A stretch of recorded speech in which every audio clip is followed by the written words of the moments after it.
Aduh, Saro iki nyari kos nih. Tapi mendak nyari kos, gayal pulih bolak-balik mangkal.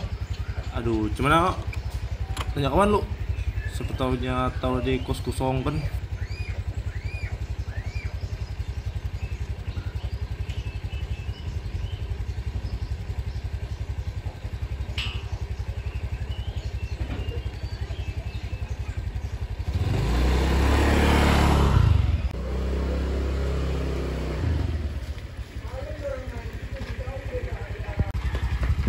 Wah, ada kosan nih.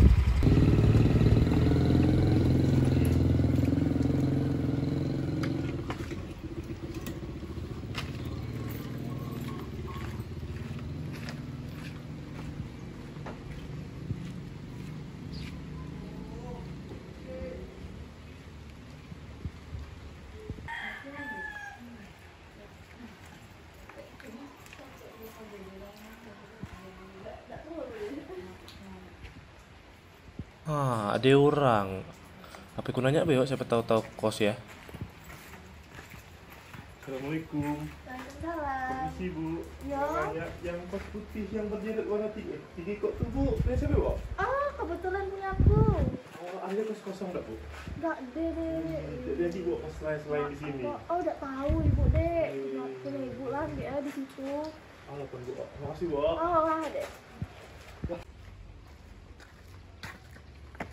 Aduh, gayal ke nyari kos nih. Mending didapat-dapat. Sebenarnya nanya kawan lu. Siapa tahu ada kawan lain yang ada informasi kos kosong.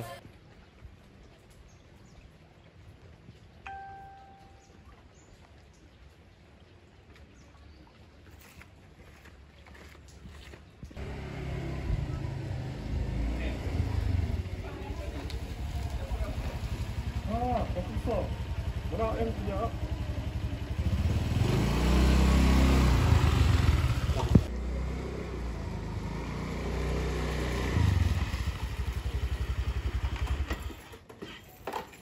Assalamualaikum Bu. Waalaikumsalam. Kenapa, Dek? Nanya, siapa yang pemilik kos bengkok di Bu? Oh, saya yang punya apa ya? Ada yang kosong nggak Bu? Oh, maaf, udah dipakai semua. Ini kebetulan memang orangnya lagi liburan. Wih. Iya, Makasih, Mbak. iya, makasih.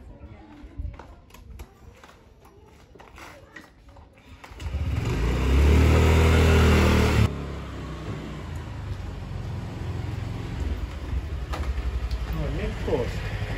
Mana yang punya? Kosong nih. Itu Bu. Salam. Nanya, siapa yang punya kos ini Bu? Oh, Ibu yang punya. Ada yang kosong ya? Gue karame yang baru lah kemarin di ujung tuh. Itu berapa Bu? Oh, Aduh. kami enggak yang Boleh juga? ini dari Haji sama Vera. Makasih, Bu. Oh.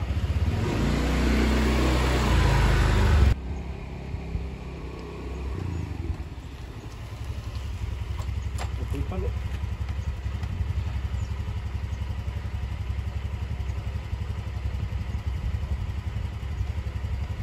Halo Pak, gimana? Kurang kos kan? Aku pengen nyari kos di mana? Tidak dapat. Tadi kos lah. Alah, otw.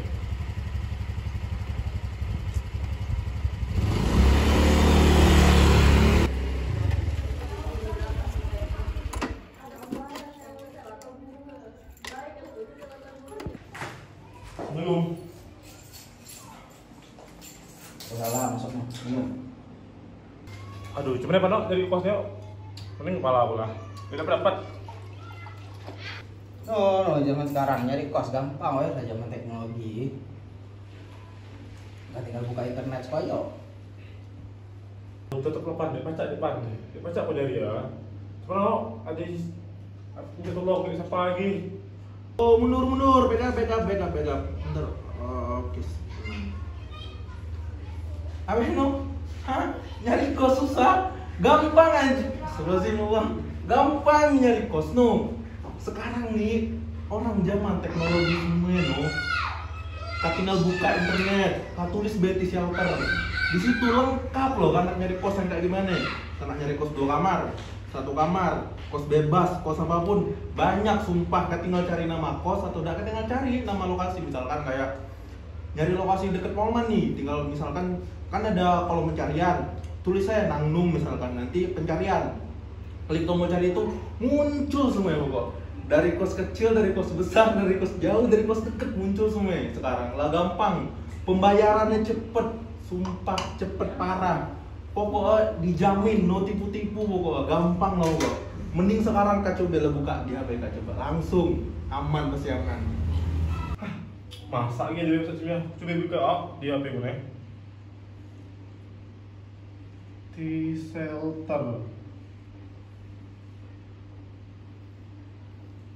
Langsung ketemu, gampang jadi di sini. Oh, aduh, mentau cemne yang di rumah nyari backpack. No, udah jam ya, baru tahu. No, nah itulah apa itu, jangan buka ke sosmed bayi, cari di browser tuh tentang mencari kos atau yang aplikasi lain. Nah, saya jam sekarang lah banyak macam tuh, kan. Jadi dari manajemen komunikasi di dalam sistem informasi kos ini kita dapat melakukan pendekatan deskriptif dan literatif tentang kos untuk mengetahui informasi yang lebih aktual, user friendly, objektif, detail, dan akurat.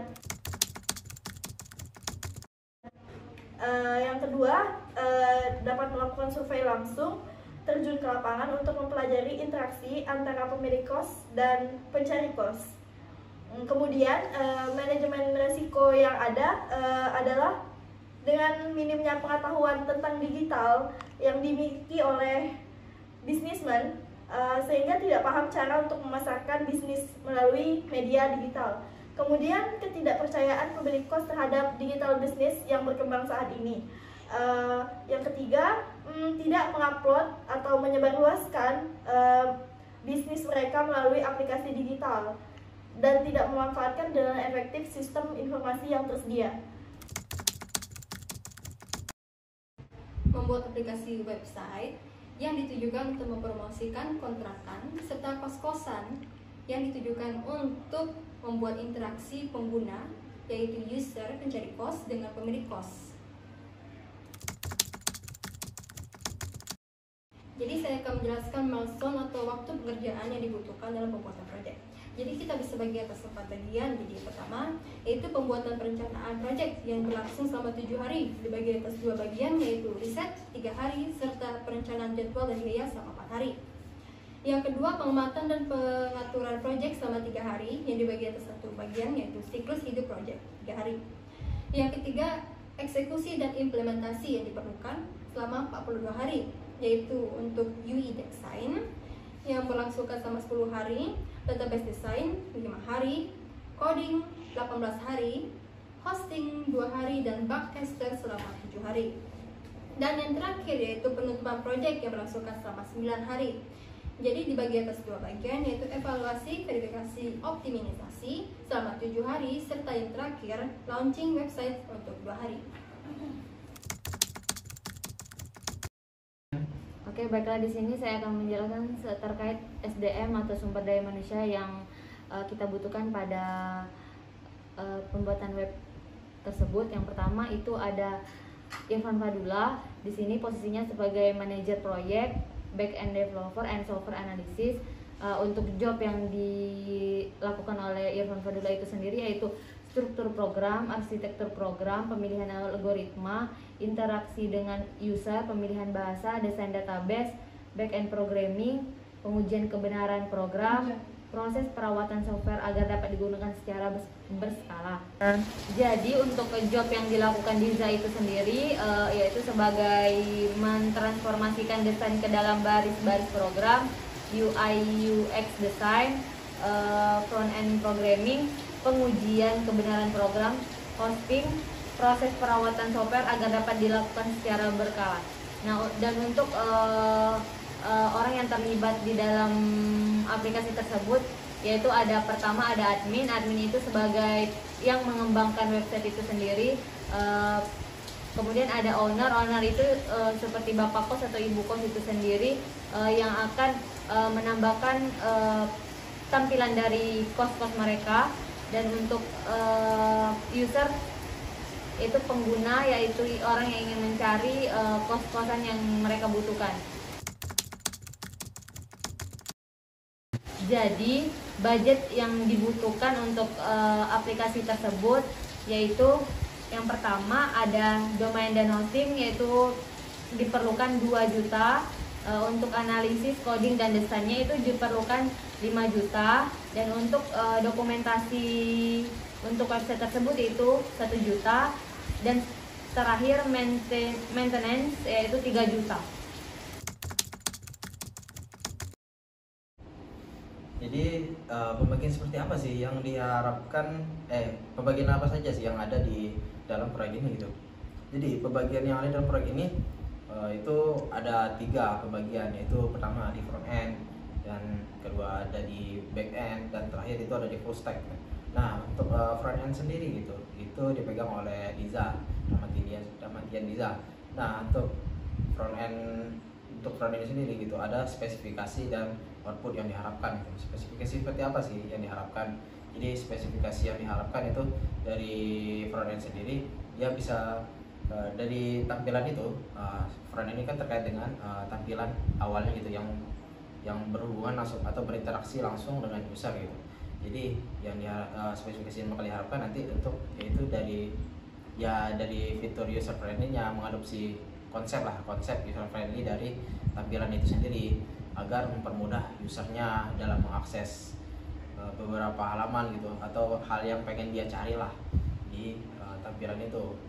Nah terus untuk outputnya apa saja sih yang diharapkan dari front end ini? Nah output yang diharapkan dari front end ini itu menampilkan tampilan yang dinamis, dan yang saya sebutkan sebelumnya itu ya user friendly lah, dan juga bisa melakukan pencarian berdasarkan lingkup daerah. Ya kita ini kan aplikasi yang istilahnya kayak pihak ketiga gitu yang mempermudah user untuk mencari kos-kosan atau kontrakan gitu. Nah makanya diharapkan gitu output dari front ini bisa mempermudah untuk membagi ini berdasarkan pencarian, bisa melakukan pencarian berdasarkan daerahnya gitu, berdasarkan daerahnya, dan bisa melakukan pencarian juga berdasarkan dekat kampus mana gitu kan. Nah seperti itu. Dan untuk back end sendiri itu dipegang oleh Irfan Fadullah, dan di bagian back end ini spesifikasinya yang bakal diharapkan yaitu adalah yang diharapkan dari spesifikasi back end ini adalah dia bisa melakukan melakukan proses gitu ke database, pengiriman data ke database. Nah nanti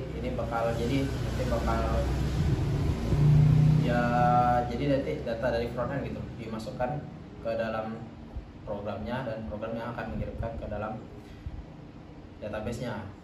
Nah untuk outputnya yang bakal diharapin gitu, yang diharapin dari backend sendiri itu ya datanya bisa masuk ke dalam database gitu, nggak hilang datanya atau nggak kemana-mana gitu, dan memasuki kolom yang tepat gitu, tabel yang tepat di dalam database itu sendiri gitu. Nah untuk full stack sendiri itu untuk menghandle segala problem yang ada di front end dan back end gitu. Jadi kalau ada front end yang bermasalah atau ada hal yang kurang gitu, nanti bakal dilengkapi oleh full stacknya sendiri. Dan begitu juga di back end, jika ada kekurangan atau ya ada yang error atau gimana gitu, nah nanti bakal dihandle dengan back end dengan full stack. Makanya full stack ini mencakup secara keseluruhan itu front end dan back end. Nah mungkin itu aja sih untuk terkait apa saja pembagian ruang lingkup yang ada di proyek ini gitu. Nah jadi bagaimana sih apa saja sih yang harus dilakukan gitu agar proyek ini berjalan dengan baik. Nah, jadi yang perlu kita lakukan itu pertama adalah mengembangkan project charter kita. Jadi di project charter ini kan sudah tercantum tuh berbagai macam tentang aplikasi yang bakal kita buat gitu. Kayak ya seperti destinasi waktunya, terus pembagian waktunya bagaimana, dan juga siapa saja yang dari di pembagian ruang lingkup juga sudah dijelaskan gitu di dalam project charter ini. Makanya kita perlu adanya pengembangan di project charter ini agar menjadi lebih optimal dan efisien gitu. Nah, selanjutnya itu ada pengembangan di manajemen proyeknya. Kita perlu mengembangkan perencanaannya gitu. Jangan sampai jangan kita selalu berpatokan dengan satu perencanaan. Nah, tapi kita perlu mengembangkan perencanaan ini berdasarkan situasi yang ada gitu. Seperti ada masalah atau apa, kita perlu mengubah perencanaan kita dan terus mengembangkannya, dan tidak sampai kita terpaku lah ke dalam satu rencana gitu. Nah, selanjutnya itu ada ya kita perlunya adanya pengelolaan dan pelaksanaannya gitu. Jadi selain dilaksanakan, dikelola, lalu ya pelaksanaan masuk pengelola, berarti pengarahan. Jadi selama kita melakukan proyek ini gitu, kita perlu adanya pengarahan gitu. Jadi kita mengarahkan proyek ini mau bagaimana, mau diarahkan kemana gitu, dan baru melakukan pelaksanaan dan pengelolaan gitu. Setelah adanya ya agar proyek ini berjalan dengan baik. Dan selanjutnya itu ada pemantauan gitu, atau memonitor dan mengontrol gitu. Jadi agar proyek ini berjalan dengan baik, kita perlu adanya pemantauan gitu di setiap pelaksanaan itu. Jadi setiap proses itu, bagaimana nyebutnya ya, jadi di setiap pembagian proses tadi, kita perlu memantau dan mengontrol setiap proses ini agar tidak, ya kalau ada masalah bisa dikendalikan gitu, dan kalaupun ada kekurangan bisa kita kendalikan juga. Dan kalau tidak dipantau dan dikontrol, kita lepas begitu saja kan nanti prosesnya nggak tahu gitu. Kalau ada masalah-masalah kayak gini kayak gitu, kita nggak tahu gitu, dan masalah itu bakal jadi besar gitu kalau tidak dikontrol gitu. Dan terakhir, kita perlu adanya ya apa saja sih yang harus dilakukan untuk menutup proyek ini gitu. Jadi kita mengikuti tujuan dari adanya proyek ini gitu. Dan kalau proyek ini sudah tercapai dengan tujuan yang telah terpenuhi, ya kita perlu menutup proyek ini, jangan sampai dilanjutkan hingga ya ada yang kurang ini, ada yang kurang itu gitu. Ya dan kurang itu tidak tercakup di dalam tujuan dari proyek ini gitu. Jangan sampai seperti itu. Maka kalau kita seperti itu, maka proyek ini tidak akan pernah ditutup gitu, bakal dilanjut terus. Nah, kalau ada masalah-masalah, ya kalau kita pengen adanya pengembangan lagi, ya berarti itu udah di luar proyek ini gitu, dan itu udah mengarah, bukan pembuatan proyek lagi, itu mengarah ke pengembangan proyek ini, mengembangkan aplikasi ini gitu. Jadi bukan masuk ke dalam pengembangan proyek ini, tapi aplikasinya gitu.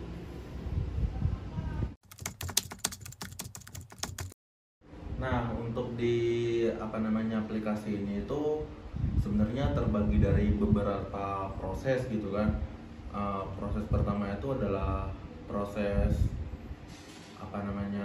membuka aplikasi lah, ibaratkan kan kebetulan project yang kami buat ini adalah aplikasi berbasis website. Nah, berarti nanti proses pertama itu adalah si user itu mengakses halaman web kami gitu kan.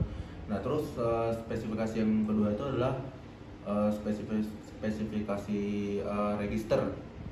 Nah, jadi nanti user itu diminta untuk melakukan register dengan cara memasukin email, username, dan juga password mereka. Nah, habis itu kan mereka habis ngeregister, berarti nanti di situ ada campur tangan dari pihak backendnya, yang dimana datanya akan ditampung ke dalam database gitu. Nah, setelah proses login itu ada setelah proses register itu ada proses login, yang mana itu konsepnya hampir sama. Nanti bedanya itu kalau di register user harus memasukin username. Nah, kalau login itu user tinggal memasukin emailnya aja, masukin email sama passwordnya. Nanti yang dimana ada proses validasi lah gitu, disesuaiin ada nggak sih username sama passwordnya itu di database. Kalau emang ada ya langsung ke direct ke halaman landing page-nya. Kalau emang belum ada, nanti bakal muncul kayak notifikasi pop up gitu kalau user belum terdaftar, dan nanti dia diminta untuk melakukan pendaftaran. Nah, terus juga untuk register ini sebenarnya terbagi jadi dua. Yang pertama itu register sebagai user seperti yang sudah saya jelaskan. Yang kedua itu register sebagai owner. Nah, owner ini sebenarnya sama aja. Kalau untuk komponen registernya itu dia disuruh memasukin username, email sama passwordnya juga. Nah, tapi nanti ada pilihannya, dia daftar sebagai owner. Owner di sini bukan owner pemilik website, tapi di sini adalah owner pemilik dari kos-kos atau kontrakan tersebut. Nah, nanti mereka itu sama seperti user tadi, bakal disuruh login dan masuk ke halaman utama, landing page-nya.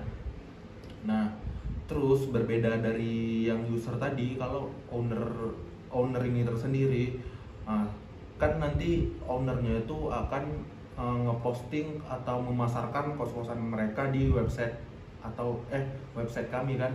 Nah, tapi sebelum ownernya itu bisa memasarkan kos-kosannya di website kami, itu harus melengkapi data diri dulu, kayak berupa kayak nama, alamat, terus juga selain itu harus melengkapi data-data kosnya tersebut. Nah, itu proses penginputan untuk kosnya tersendiri, misalkan kayak alamat, jenis kosnya, misalkan fasilitas kos, terus harga kos.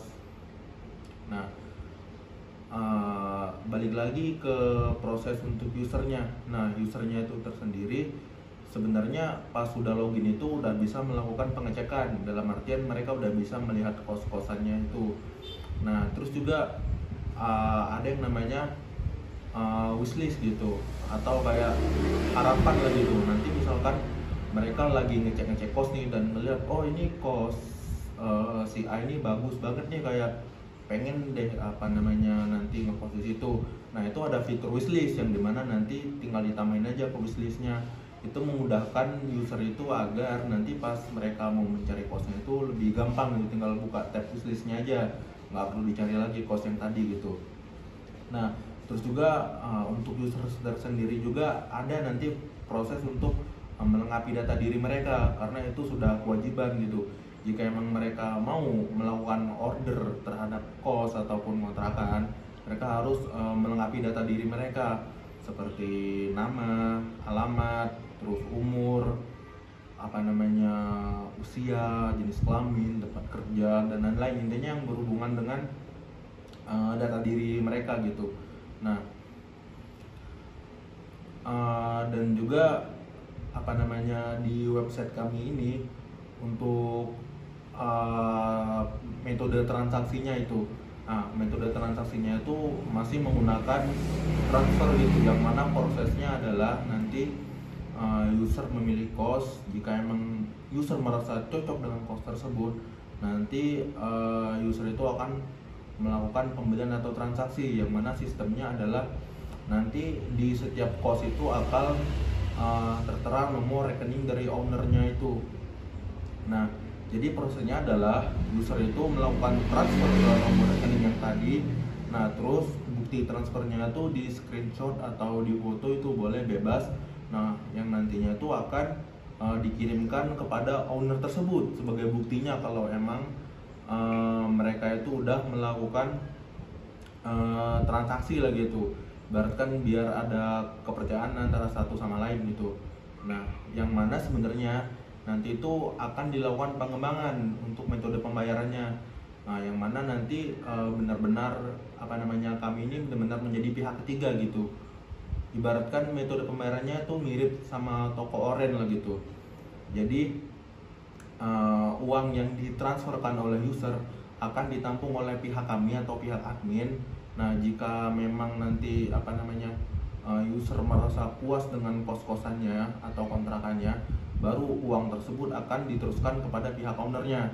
Nah, selain itu juga ada yang namanya fitur rating. Nah, itu ya mirip rating pada umumnya.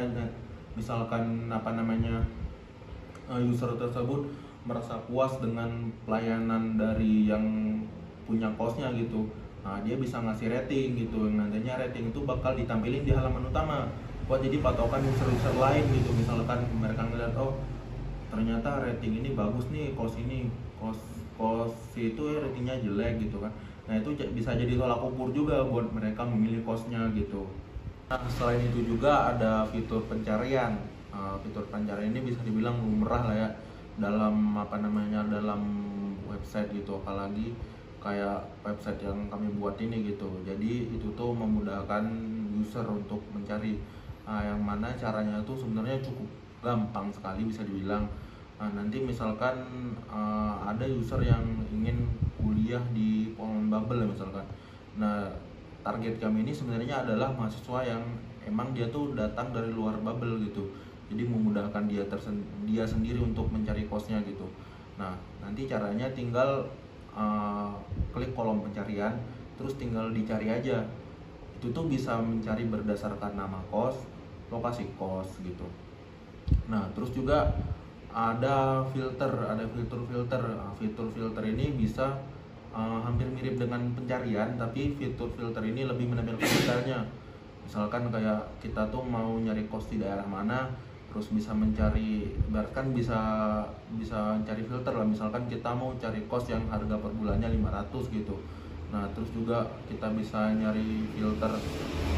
Misalkan si owner itu mau cari kosnya itu di daerah Sungaliat, terus per bulannya 500, terus fasilitasnya apa aja, terus itu tuh kosnya untuk apa, entah itu kos untuk cewek gitu, entah kos untuk cowok ataupun kos bebas gitu.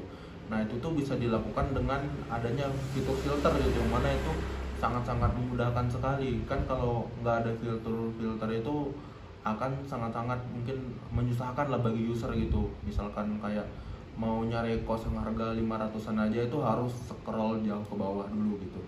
Dengan adanya fitur filter ya kami harap user akan sangat terbantu gitu.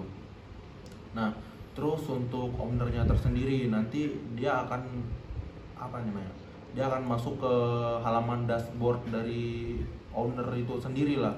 Nah, yang mana nanti di dashboard owner itu salah satunya ada tampilan berapa kali sih propertinya itu diklik gitu.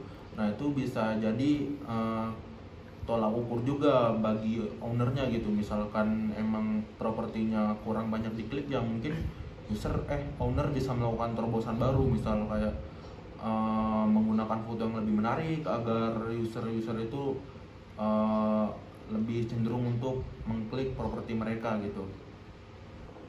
Nah, terus yang terakhir ini ada ada aktor admin gitu. Nah, admin ini sebenarnya dia tuh memiliki kendali penuh terhadap satu website ini.